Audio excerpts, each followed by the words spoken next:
रख सकते हैं। ठीक है, बुनियादी सुविधाओं में निश्चित तौर पर छत्तीसगढ़ काफी आगे बढ़ा है, लेकिन इस बात से भी इनकार नहीं किया जा सकता कि छत्तीसगढ़ में अभी भी विकास की बहुत ज्यादा जरूरत है। जयनाथ केराम जी, आपसे मेरा ये सवाल है, क्या छत्तीसगढ़ में, सरगुजा में सिर्फ बुनियादी सुविधाओं की ही आवश्यकता है? क्या वो विकास जो पूरे छत्तीसगढ़ का हो रहा है वो सरगुजा को नहीं चाहिए? क्या वो विकास जो दूसरे प्रदेशों का हो रहा है वो सरगुजा को नहीं चाहिए?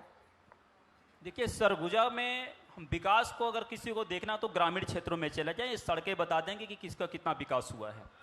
शहर को सजाने से सड़कें, शहर की सड़कों को आप चकाचक कर लिए हैं। कंपेयरिंग कर लीजिए, सड़क शहर का देख लीजिए, गांव का शहर देख लीजिए, शहरों का स्कूल देख लीजिए, गांव के स्कूल को देख लीजिए, यहाँ के बच्चों का शिक्षा दीक्षा देख लीजिए, गांव के स्कूल बच्चे देख लीजिए। आपको समझ में जाएगा विकास कहाँ हुआ है। विकास सरगुजा संभाग के ग्रामीण क्षेत्रों में विकास नाम का कोई चीज नहीं है। कागजों पे घोड़ा दौड़ाए जाते हैं यहाँ पर। और भूपेश सरकार को मैंने पहले का फिर से मैं कह रहा हूं कि माननीय मंत्री जी हैं, ये यदि जैसे शराबबंदी को बंद करना था, तत्काल ये बोले होते कक्का जी से कि कक्का जी पहले शराबबंदी करें, ग्रामीण क्षेत्रों में शराब का पहला शराबबंदी ग्रामीण क्षेत्रों में, आदिवासी क्षेत्रों में बंद हो, उनका शिक्षा का स्तर उठाना होगा आपको, उसके बाद विकास की बात की जानी चाहिए थी। माननीय नहीं कर पाए।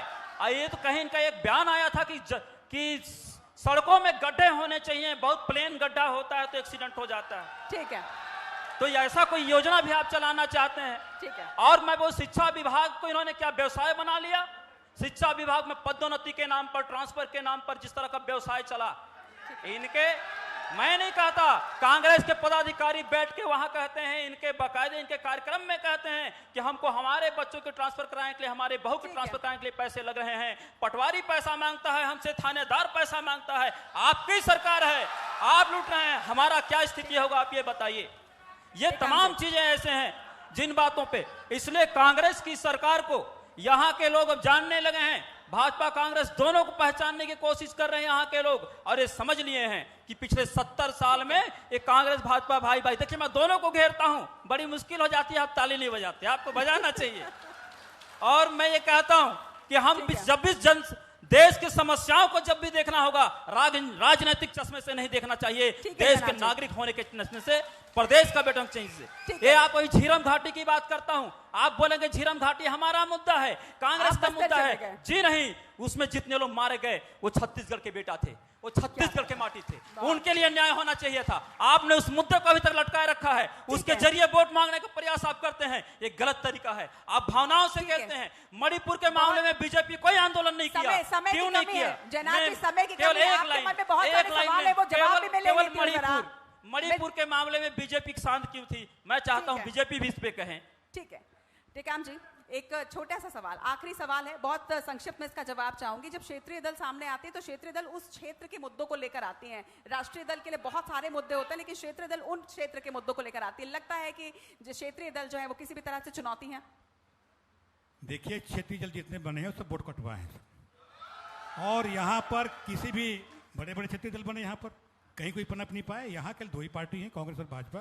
क्षेत्रीय दल का कोई यहाँ पर कोई स्थान नहीं है, और क्षेत्रीय दल यहाँ कोई किसी को मान्यता ये चुनाव आते नहीं है। दुश्मन का दुश्मन कई बनेगा, कई बने हैं, कई क्षेत्रीय दल बने यहाँ पर, सबने उसका देखा है कि क्षेत्रीय दल कितना उसमें पनप पाया। छत्तीसगढ़ में तो कम क्षेत्रीय दल का कोई अस्तित्व नहीं है। ठीक है, चलिए, चुनौती चुनावी है, बहुत ही सार्थक चर्चा रही, आप चारों का ही बहुत बहुत शुक्रिया। और अब मैं स्टेज पर बुलाना चाहूंगी हमारे रीजनल बिजनेस हेड रविकांत डिमोले जी को कि वो स्टेज पर आएं और हमारे अतिथियों को एक सम्मान चिन्ह, एक स्मृति चिन्ह भेंट करें। एक सार्थक चर्चा आज रही और ये स्मृति आप भी अपने साथ लेकर जाएं।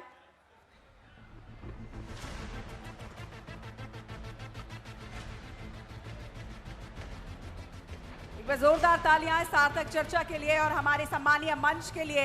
आज बहुत ही खास ये चर्चा रही, जनता के बीच पहुंचकर IBC 24 ने जिन मुद्दों को उठाया, आज उन मुद्दों का जवाब हमने इस मंच से लिया है।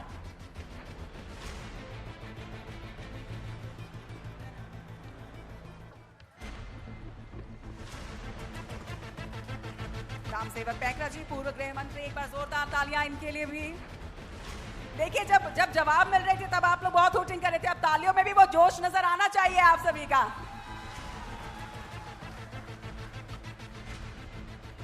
राकेश गुप्ता जी जिला अध्यक्ष, और बहुत बहुत शुक्रिया आपका भी।